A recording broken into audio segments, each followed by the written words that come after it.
Something happened this week that most people will completely overlook, but it may be one of the most significant diplomatic signals of this entire conflict. While American fighter jets were bombing Iran, China's defense minister took to the podium and said, in direct translation, "Our ships are passing through the Strait of Hormuz. They will continue to pass through the Strait of Hormuz, and if anyone has a problem with that, that's their problem." Notice the phrasing. It wasn't an official statement. It wasn't a leak. It was Admiral Dong Jun, China's defense minister, speaking publicly in the midst of an active American military campaign against Iran, with war insurance making the strait essentially impassable for the rest of the world. While the rest of the planet stood still, Chinese ships kept moving. And China has just warned Washington, in the polite language of diplomacy, that this is non-negotiable. This is not a routine commercial statement. It is a line being drawn in the sand. Before anyone accuses this of being propaganda, let's look at the sources. Admiral Dong Jun's statement was public, made last Sunday. He confirmed, in his own words, that Chinese ships are entering and leaving the Strait of Hormuz without interruption. He said that Beijing is closely monitoring developments in the Middle East, with a particular focus on the Strait of Hormuz. And he was precise. China will respect and honor its trade and energy commitments to Iran. Now the hard numbers before any arguments. China imports between 10 and 12 million barrels of oil per day. It is the world's largest importer of crude oil. A substantial portion comes from the Persian Gulf, Saudi Arabia, Iraq, the Emirates, Kuwait, and Iran. Estimates from maritime intelligence firms suggest that China is absorbing between 1 and 1.5 million barrels of Iranian oil per day, sometimes more. Regarding the missiles, the reporter is CNN, citing 3 people familiar with U.S. intelligence assessments. The system in question? MANPADS, portable heat-seeking missiles launched from the shoulder, capable of hitting low-flying aircraft. China has categorically denied this. A spokesperson for the Chinese embassy in Washington stated that China has never supplied weapons to any party in the conflict and called the report sensationalist. We therefore have a U.S. intelligence assessment pointing in one direction and a Chinese denial pointing in the other. This is not unusual. What is not disputed are the oil figures, the 25-year agreement signed in 2021, and the F-15 that was shot down. And here is the fact that changes everything, and that almost no one is highlighting. While the rest of Western commercial shipping has been driven out of the region by the Iranian naval threat, and while war risk insurance has made the strait impractical for almost everyone, Chinese ships continue to pass through, without interruption. The Iranian naval threat that drove Western commercial shipping away from the region does not seem to apply to vessels flying the Chinese flag or chartered by China. That says everything about the arrangement between Beijing and Tehran, even if neither side ever puts it on paper. Now connect that to the downed fighter jet. President Trump confirmed at a press conference that the F-15 was hit by a portable, heat-seeking, shoulder-launched missile. Iran claimed credit, but did not specify which weapon system was used. This detail, that Iran successfully used a MANPAD or equivalent to shoot down an American fighter jet, is exactly the type of system that U.S. intelligence says China is planning to supply more of. And the CNN report adds a specific layer. Beijing may be routing these shipments through third-party countries to obscure their origin. This is a classic sanctions evasion technique, a revelation in itself. While the world watches the ballistic missile war, Iran's real resupply may be happening through the back door, with portable weapons, enough to hunt down American pilots one by one, arriving in ordinary containers, on routes no one is inspecting, passing through a strait where Chinese ships have never stopped moving. None of this comes as a surprise to those who study how asymmetric wars end. The pattern is old. The Chinese transfer of dual-use technology to Iranian weapons programs is well documented by U.S. intelligence. Drone components, propellants, and other materials from Chinese companies have already ended up in Iranian weapons systems. The Chinese government consistently denies knowledge of or responsibility for these transfers, attributing them to private actors violating Chinese law. The pattern of dual-use technology transfers is well documented, even if direct government-to-government supply is harder to prove. Now understand the mechanism behind this, because it is not improvised, it was built.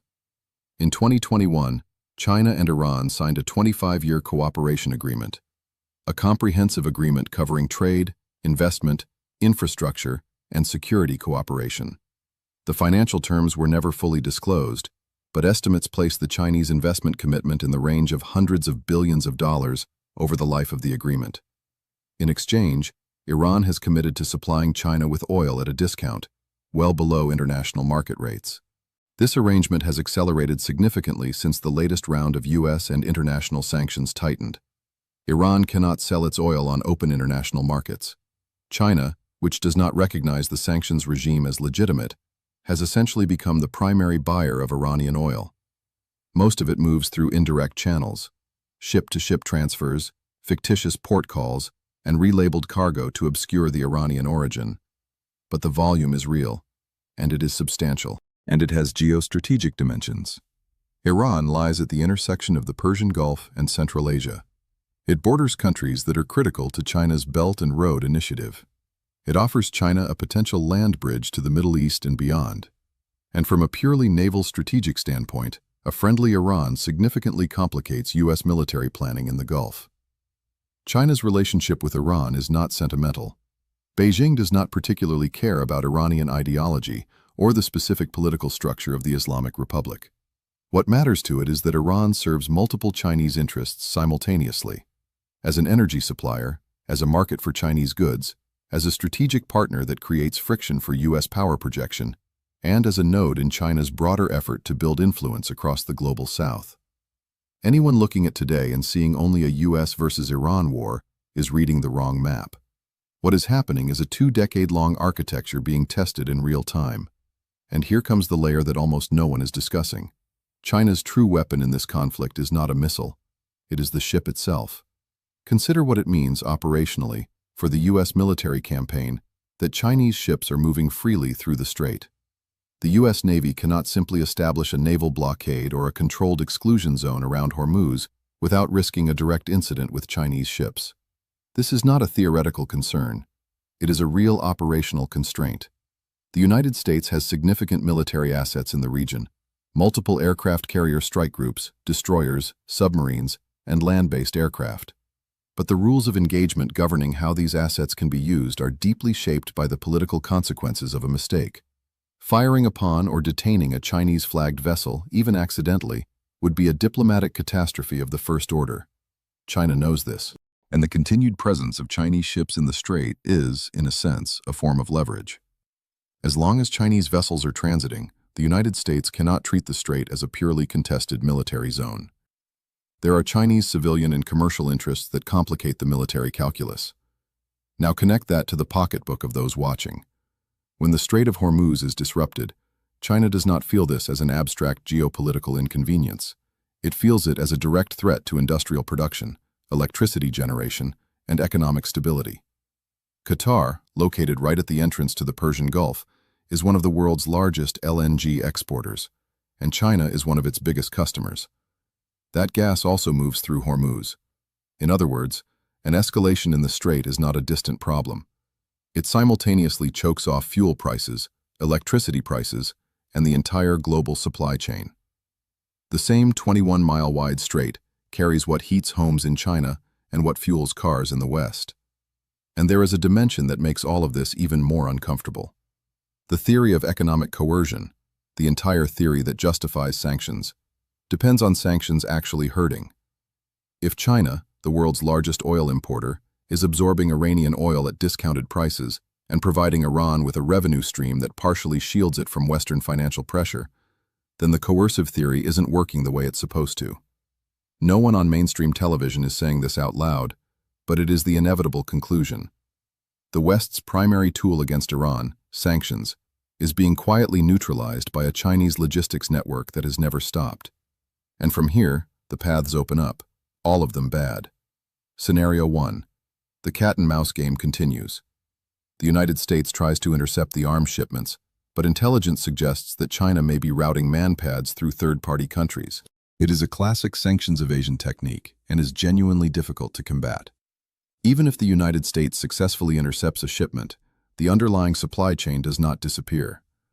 China has many routes, many vessels, and many partners that can serve as transit points. The weapons keep coming. American pilots continue to be hunted down by shoulder-fired missiles that China denies having sent. Scenario 2. The Islamabad talks collapse under the weight of what is leaking out. If the public narrative is that Iran used the pause to rearm with Chinese help, and then negotiated from a position of renewed strength, that deal will face enormous political obstacles regardless of its actual merits. Intelligence on Chinese weapons exerts pressure in two mutually canceling directions. It creates urgency to strike a quick deal, and it makes any concession politically impossible to sell at home. The most likely outcome of this impasse is no deal. Scenario 3, the most serious: an incident. A Chinese ship in the wrong place at the wrong time. An intercepted shipment that China claims is legitimate commercial cargo. A miscommunication. The U.S. Navy has the tools, training, and assets to degrade Iran's ability to threaten shipping. But none of these tools easily address the challenge of a nuclear-armed rival who has made a sovereign decision to keep his ships moving and his allies supplied.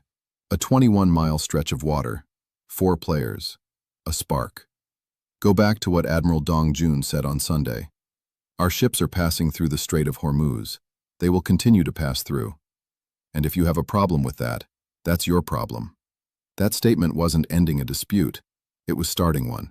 What we are witnessing is not simply a conflict between the United States and Iran. It is a multiplayer dispute involving Iranian asymmetric warfare, American military power, Chinese economic interests, and the global energy system, all intersecting within 21 miles of water. Talks in Islamabad continue. The intelligence picture surrounding Chinese arms transfers is still evolving, and the operational situation in and around the strait changes essentially on a daily basis. The question that remains is just one. Can China maintain its relationship with Iran, keep its ships moving through the Strait of Hormuz, supply what it needs to supply to the Iranian military, and simultaneously avoid being dragged into a direct confrontation with the United States? That question doesn't have a clear answer right now.